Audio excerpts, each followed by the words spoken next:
America ప్రాసిక్యూటర్లు Gautam అదానీపై ఎందుకు దృష్టి సారించారు?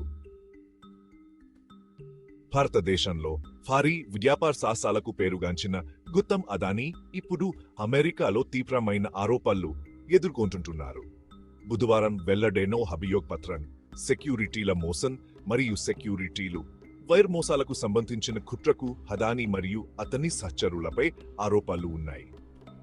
భారతదేశంలోని ఓ భారీ సౌర విద్యుత్ ప్రాజెక్టుకు సంబంధించిన లంచం పక్కాన్ని దాచిపెట్టి అదానీ పెట్టుబడిదారులను తప్పుదోవ పట్టించారని ఈ ఆరోపణలు పేర్కొంటున్నాయి.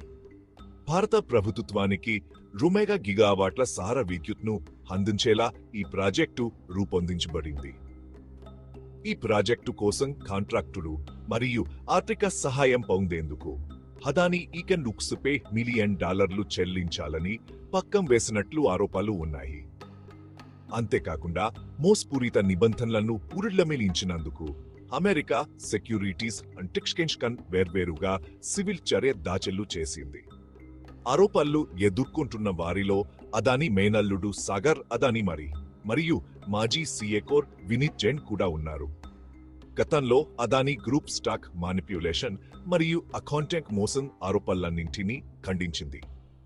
ఈ అధివలత్తి చెందుతున్న కథనంపై మరిన్ని అప్డేట్ల కోసం వేచి ఉండండి.